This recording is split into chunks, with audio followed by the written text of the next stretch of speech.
Hello students, आज हम इस वीडियो में प्रश्नावली 12.2 का प्रश्न नंबर 1, प्रश्न नंबर 2 और प्रश्न नंबर 3 को हल करने वाले हैं। तो चलिए पहले प्रश्न को देखते हैं कि पहला प्रश्न क्या है। तो जो पहला प्रश्न दिया है वो दिया है 6 सेंटीमीटर त्रिज्या वाले एक वृत्त के एक त्रिज्यखंड का क्षेत्रफल ज्ञात कीजिए जिसका कोण 60 डिग्री है। तो चलिए इस प्रश्न को किस तरह से हल किया जाएगा ये हम देखते हैं। तो यहाँ पे हमने इस प्रश्न को पहले से ही लिखा है। यहाँ पे वो प्रश्न है, पहला प्रश्न कि 6 सेंटीमीटर त्रिज्या वाले एक वृत्त के एक त्रिज्यखंड का क्षेत्रफल ज्ञात कीजिए जिसका कोण 60 डिग्री है। तो हमें त्रिज्यखंड ज्ञात करने के लिए, त्रिज्यखंड का क्षेत्रफल ज्ञात करने के लिए दो चीज़ों की आवश्यकता होती है, ज़रूरत होती है। पहला, त्रिज्या हमें पता होना चाहिए, तो त्रिज्या पहले से दिया है, और कोण पता होना चाहिए। ये दो चीज़ हमें पता होना चाहिए। क्या क्या? त्रिज्या को r से प्रदर्शित करते हैं, तो त्रिज्या हमें पता होना चाहिए और कोण पता होना चाहिए, और कोण को थीटा से प्रदर्शित करते हैं। तो ये दोनों चीज़ यदि हमें पता है तो हम त्रिज्यखंड का क्षेत्रफल बहुत ही आसानी से ज्ञात कर सकते हैं। तो पहले प्रश्न में दोनों चीज़ दिया है, त्रिज्या भी दिया है और कोण भी दिया गया है। तो चलिए इसको हम हल करते हैं। तो लिखेंगे, पहले दिया है, अब क्या क्या दिया है बाहर उसको निकाल देंगे। दिया है, त्रिज्या दी गई है, त्रिज्या दिया है, त्रिज्या को r से प्रदर्शित करते हैं। तो r बराबर दिया है 6 सेंटीमीटर, और क्या दिया है? कोण। कोण को थीटा से प्रदर्शित करते हैं, तो थीटा बराबर दिया है 60 डिग्री। अब हमें त्रिज्यखंड का यानी त्रिज्यखंड का क्षेत्रफल ज्ञात करने का जो सूत्र होता है उसको लिखना है और इसके मान को रख देना है। तो यहाँ पे लिखेंगे त्रिज्यखंड का क्षेत्रफल, त्रिज्यखंड का क्षेत्रफल बराबर क्या होता है? Theta by 360 pi r square. ये इसका सूत्र होता है त्रिज्यखंड का क्षेत्रफल ज्ञात करने का। तो देखिए इसमें दो ही चीज़ चाहिए, एक आर यानी त्रिज्या और एक थीटा। पाई का मान तो प्रश्न में पहले से दिया रहता है, पाई का मान 22/7 ये प्रश्न में दिया रहता है।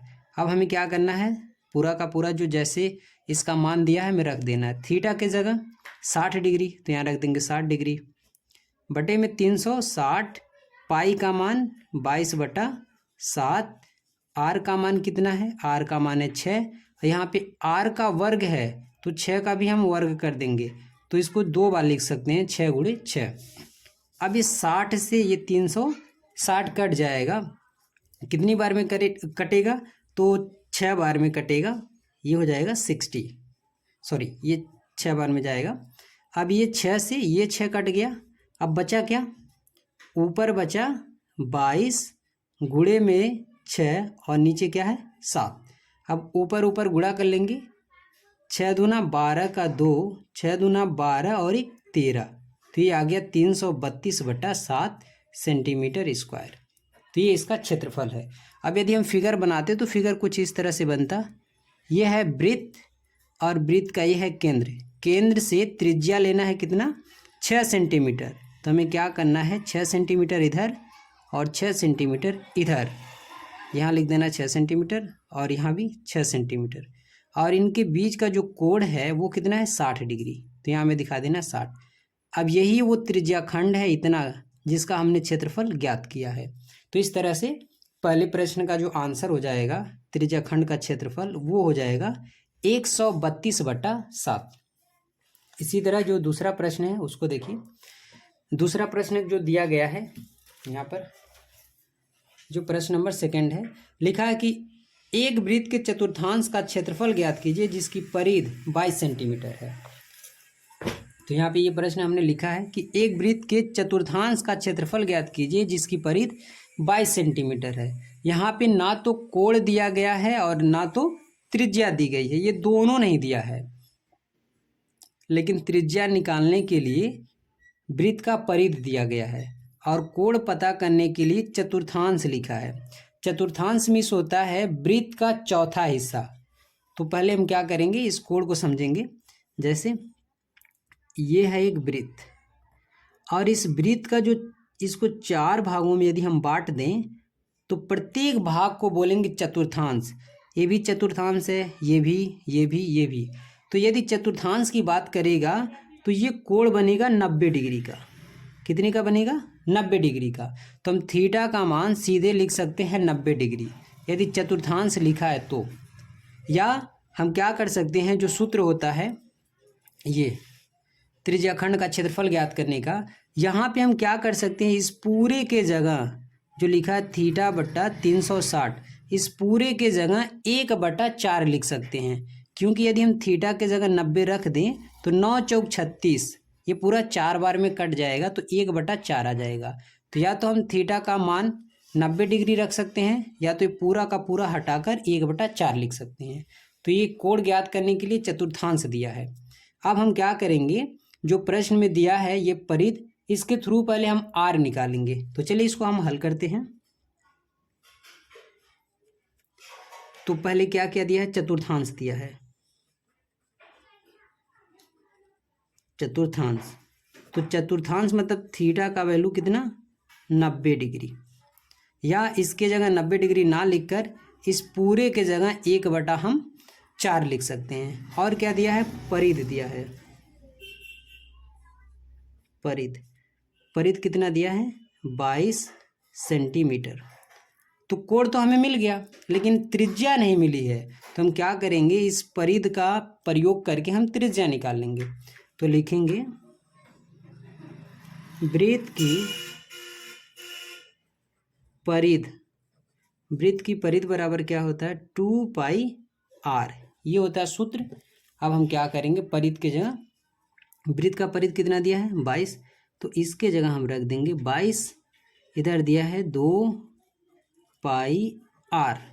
अब हमें क्या ज्ञात करना है, केवल r। तो जिसको ज्ञात करना है इसको यहाँ रोक के रखना है, बाकी इन दोनों को इधर पक्षांतर कर देंगे। तो इधर गुणा में इधर आएगा तो भाग हो जाएगा, तो 22/2π और इधर r। अब यहाँ पे 2 से ये कट जाएगा 11 बार में, तो यहाँ पे ये आ जाएगा 11/π का मान रख देंगे 22/7 बराबर r। अब ये 7 ऊपर चला जाएगा, तो यहाँ हम लिख दे रहे हैं, तो ये r बराबर हो जाएगा, ऊपर जाके गुणा हो जाएगा तो ये हो जाएगा 77/22। अब ये दोनों 11 से कट जाएगा, तो r बराबर ये 11 से काटेंगे तो 11 77 और यहाँ पे 11 दूना 22, तो ये आ जाएगा 7/2। तो इस तरह से हमें त्रिज्या पता चल गया कि त्रिज्या कितनी आ गई, 7/2। अब हम त्रिज्यखंड का क्षेत्रफल ज्ञात करेंगे। लिखेंगे त्रिज्यखंड का क्षेत्रफल बराबर क्या होता है, θ/360πr², ये होता है सूत्र। तो जब भी त्रिज्यखंड का क्षेत्रफल ज्ञात करने के लिए कह दे तो हमें बस प्रश्न में ये देखना है कि त्रिज्या दिया गया है कि नहीं, कोण दिया गया है कि नहीं, बस 2 चीज़ देखना है, कोण और त्रिज्या। यदि त्रिज्या नहीं दिया है तो इसको ज्ञात करने के लिए कुछ ना कुछ दिया होगा, जैसे यहाँ पे त्रिज्या ज्ञात करने के लिए परिध दिया था, और कोण नहीं दिया है तो इसी तरह लिखा रहेगा, चतुर्थांश लिख देगा या कुछ और लिख देगा, जिसके थ्रू हम कोण को भी निकाल सकते हैं। अब हम क्या करेंगे, थीटा के जगह रखेंगे 90, नीचे लिखा है 360, पाई का मान 22/7, आर का मान कितना आया है 7/2, तो इसका वर्ग है इसीलिए हम इसको 2 बार लिखेंगे, 7/2 गुणे 7/2। अब इसको हमें हल कर लेना है, तो ये चला जाएगा 9 चौक 36, 1/4 आ गया। यही हम कह रहे थे कि यदि चतुर्थांश दिया है तो इस पूरे के जगह θ/360, इस पूरे के जगह हम लिख सकते हैं 1/4।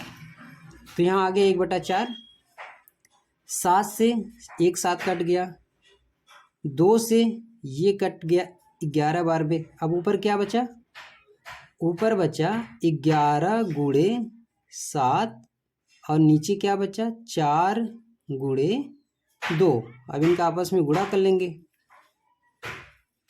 तो ये हो जाएगा, यहाँ पे हो जाएगा 77/8। तो इस तरह से इसका आंसर आ जाएगा 77/8। तो ये था प्रश्न नंबर 2 और उसका आंसर।